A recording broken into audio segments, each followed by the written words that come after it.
Uh, Thank you. We're here to answer questions. Obviously, there have been a few things this week. We certainly have seen the governor's budget get further discussion. And I have personally gotten every day numerous messages from constituents and other people across the state, small businesses in particular, talking about the impact of these taxes, particularly the business-to-business sales taxes.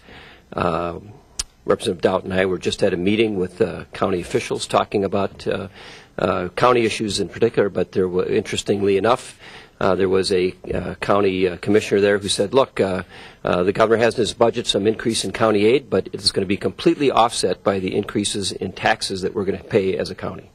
And doesn't he understand that these are not things that we can pass on?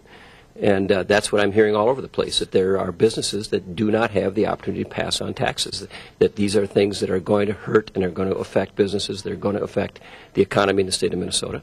It's not just an increase in revenue. People will change their behavior as a result of these things. So we are concerned. We are seeing more and more evidence that people across the state of Minnesota are concerned about these tax proposals.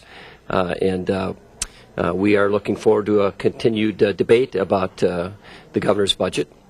We also had some interesting discussion about the spending proposals that the governor's budget has as well. In addition, we had some other things happen this week, and be willing to answer any questions you might have about things in the Senate, confirmations, and other things, but let the Representative Daudt make a few comments. Thank you. Obviously, again, an interesting week in the legislature, as I'm finding that every week here is. The governor gave a state of the state. We continue to hear that he feels it's important to increase taxes on Minnesotans, and obviously we differ with him on that. One of the things that we did on the House side, and I talked a little bit about this at the press conference, was that we invited, our priority is growing the economy and creating jobs, and we feel that we shouldn't just talk about that stuff out on the campaign trail, that we should actually show that our policies here in St. Paul reflect that, and our actions here in St. Paul reflect that. So what we did, all of the Republican members invited job creators from their districts to come in and sit with us on the House floor and listen to the governor's speech firsthand. And prior to the speech, we held a little listening session where we actually asked them, what can we as state government do to help you create jobs and help us grow the economy in Minnesota? What we heard from the governor obviously was an indication that the policies we put in place over the last couple of years had worked, and that was great, and actually to the point where he was even taking credit for some of the stuff that we had done. And I think that that acknowledgement is important, because what the governor's proposing to do now is a pretty drastic shift in a different direction, and we feel like the state's economy is on the road to recovery, and we heard from the business owners that they have serious concerns about the governor's budget. So some of the things that they literally said to us, I'm going to read these because I wrote down the quotes. The governor's budget will make them downsize their business, and they've already had to downsize some because of the economy. So that's heading in the wrong direction. So we heard from numerous people that were in attendance that they were going to look at neighboring states to expand. And one of the things that they didn't like was a continued, what seems to be a demonization of job creators. And they really, much like we as legislators that come to St. Paul, we come down and we do what we think is best for Minnesota, and we're pretty passionate about that. And we hope that we're helping the state of Minnesota move in the right direction. And these job creators feel the same way. And in many cases, they have overlooked other more competitive states to stay here in Minnesota because they love Minnesota. But we continually heard from them that they're concerned that that's not going to be able to continue if these policies continue to move in a direction that shows that the priority isn't on growing the economy and creating jobs. So definitely a big concern there. So other stuff moving. Obviously, the health insurance exchange is moving fairly quickly on the House side. We still, at this point, have had no substantive Republican amendments that have been adopted on the exchange, and I have committed to the leadership on the DFL side that my members are coming to the table and asking questions, and we want to participate. We want this thing to be and ultimately a product that's good for Minnesota, and we still have a concern that this thing seems to be headed down a partisan track, and it's not too late. We can certainly make sure that this thing is broadly represents, I think, what we all want to accomplish, and the governor has said he wants a bipartisan exchange bill, and we still hope that we can achieve that. So, beyond that, we'll be looking for more opportunities to do that. Yesterday on the House floor, we anticipated House File 6, I think it is, the federal tax conformity bill.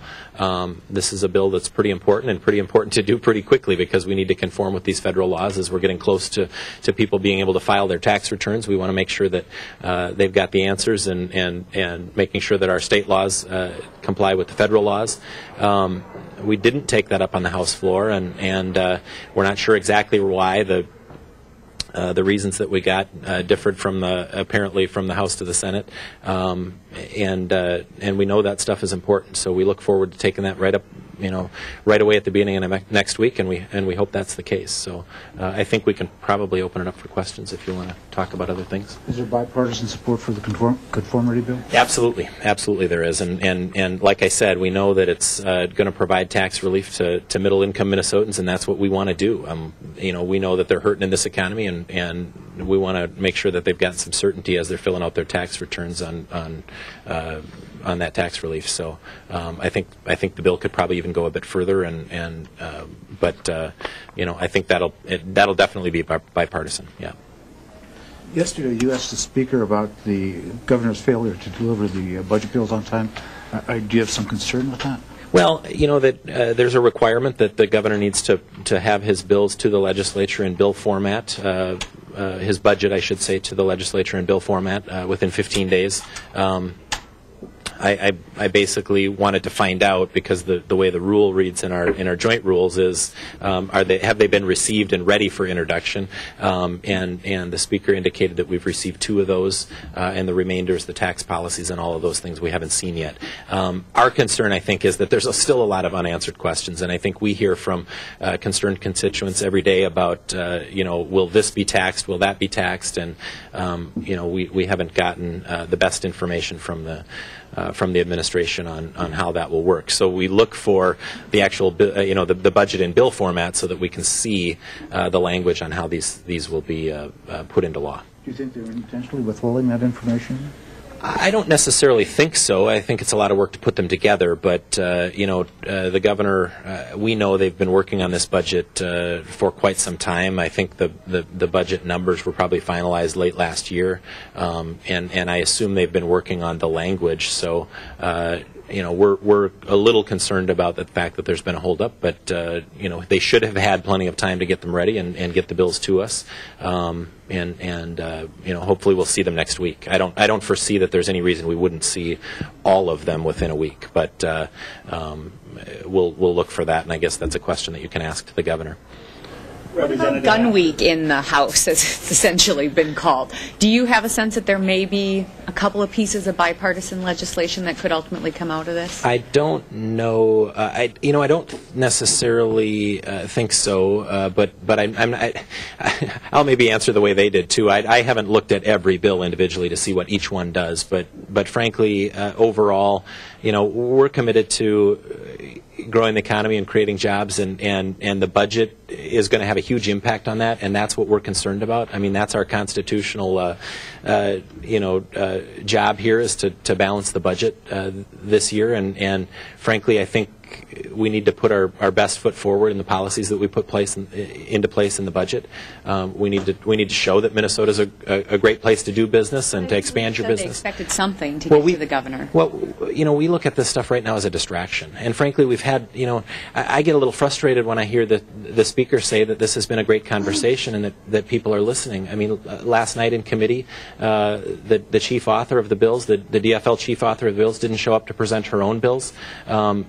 there was a point in the day, I don't know if it was yesterday or the day before, where all of the people who were in favor of the legislation spoke, and as soon as the chair started allowing people who were opposed to the legislation to come up, 5 DFL members stood up and walked out of committee. That's not a respectful conversation. And I think if we're going to have a respectful conversation, that's fine. But let's mean what we say, and we didn't see that this week. If the gun week is a distraction, what should the Public Safety Committee be doing? Talking about the public safety budget, probably. Representative, after the governor released his budget proposal, you said it was good for Wisconsin. Now, Wisconsin lawmakers sending letters to Minnesota businesses. What do you make of all that? Well, I think, some of that probably is a little bit of they're having a little fun with us, but I don't want anybody to be laughing about it because it's serious. And if we're going to put our head in the sand and think that the policies that we put in place don't affect the decisions that job creators make on whether to expand their business to Minnesota or whether to move a business to Minnesota for expansion, we're fooling ourselves. The Chamber of Commerce does a survey of its members every year, and the number one issue for the last 5 years that says what affects the decisions you make is tax policy. So, and the governor and the Democrats have said out on the campaign trail numerous times that that's their number one priority. Over the last couple of years of being here, how many times did we hear the DFL saying, let's focus on jobs and the economy? Here's our opportunity, but we need to put our best foot forward as a state, and we need to show that our tax policy is encouraging what we want to see, and that's job growth and economic growth in the state. What, with the health insurance exchange, what amendments would help it be a bipartisan bill? What's important to your caucus? Well, we've had in the Senate, I think, about 20 amendments that have been offered by Republican senators. Most of those have been ideas that have been brought to our members by businesses, insurers, insurance agents. Many of them have to do with the governing structure of the exchange, having to do with things that would help protect or preserve the marketplace, preserve options for consumers. All of those things have been rejected by the majority. So we came into the session with the idea that we were going to have this bipartisan conversation about the exchange. We knew the governor wanted one. That was pretty clear. He won. His party won the election. We knew that the majority wanted an exchange. President Obama won the election. So as a foregone conclusion, we knew there would be an exchange. The real question would be whether or not this would be a partisan exercise, like the federal legislation was, or whether this was going to be a more broadly based attempt to try to really do something that would be in the benefit of the people of Minnesota. The majority talks about trying to have a Minnesota-based exchange. Well, what they're really doing is putting in place a DFL-based exchange, it seems like. So far there has not been at least any evidence of any attempt to say, well, what can we do to take into consideration some of these concerns that have been raised? And we're not done. We know that. But so far it hasn't been too encouraging.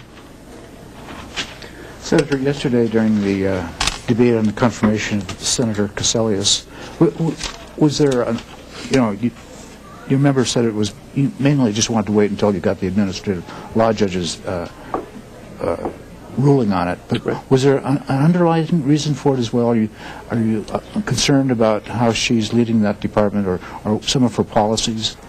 Well, I think it's fair to say that many commissioners that the governor has appointed are going to have views that we as Republicans will differ with. That's certainly true. I've got differences of view with Commissioner Jessen, but I have great respect for her and certainly supported her confirmation. So I don't think it's necessarily the case that you can't have differing political views or philosophies and still say this is a person that should be confirmed. We expect the governor to have people in office to carry out his policies. We may differ, but we're going to respect that. That's what elections are for.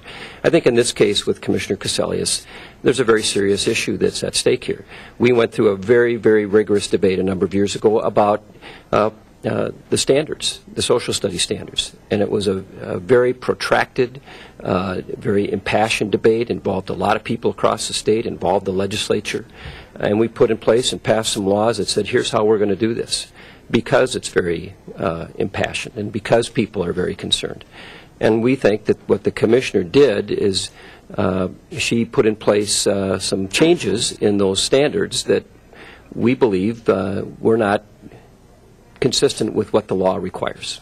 And that, in fact, is what's before the administrative law judge.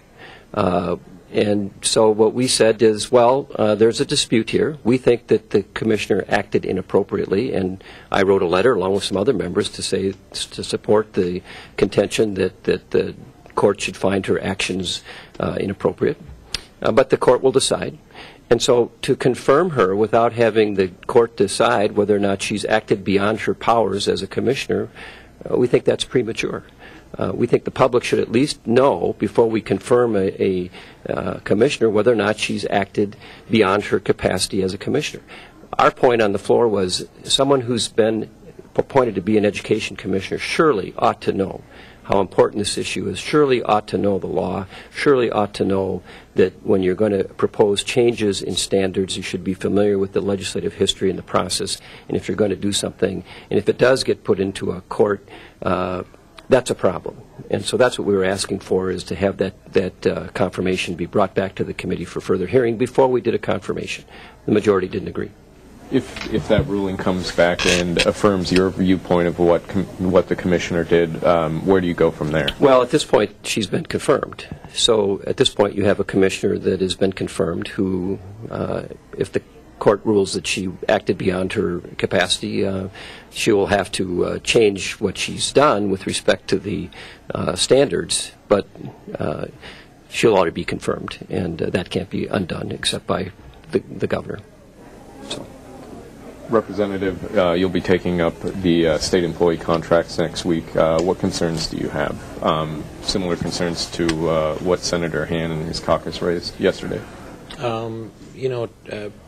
Probably, and I know we've got some members that have some concerns, and I don't know that we've even received official notification that we're taking those up next week. So you might be telling me something I don't know.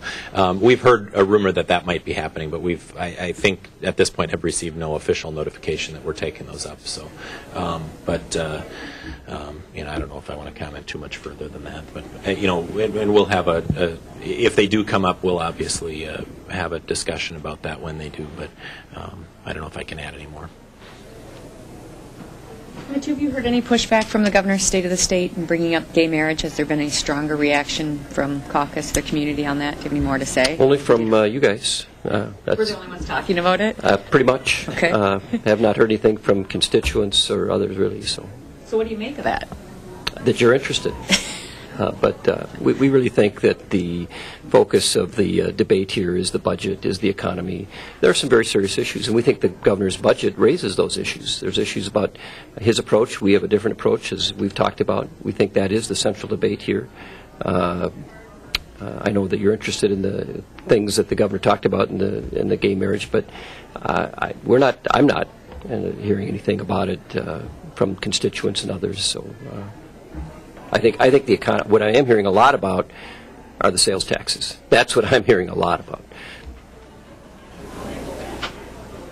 Yeah, I would agree. I think that people talk about it, and since the State of the State, we're in this little bubble in the Capitol. I'm looking forward to going home to my district this weekend, and I'm going to be out on the campaign trail a little bit this weekend as well. But I'm just interested in talking to people and citizens of Minnesota and get their opinion. But what we do continually hear, as Senator Hann said, is that people are concerned about the taxes in this budget. We're hearing from job creators. We're hearing from just regular Main Street Minnesotans that these things are of a concern, and we think that's where the focus should be. And it's interesting that we did have an election where we had this issue on the ballot, and if there's one thing that we should take away from that election is that Minnesota's divided on this issue, and we don't think that coming out of the chute talking about divisive issues like this are probably a productive way to start a session, and we hope to get back to what's going to benefit and be of interest to all Minnesotans, which is balancing the budget and doing it in a way that doesn't put burdens on middle-class Minnesotans. So that's our focus, and our actions have shown that. And what we want to see is that the Democrats aren't out saying one thing and doing another. And if they're really committed to growing the economy and creating jobs, we want to see their actions. So we look forward to that. I would say, too, just as a comment, I've gotten a lot more email in opposition to the gun proposals as a issue beyond the budget. And almost uniformly, in fact, I don't think I've gotten a single pro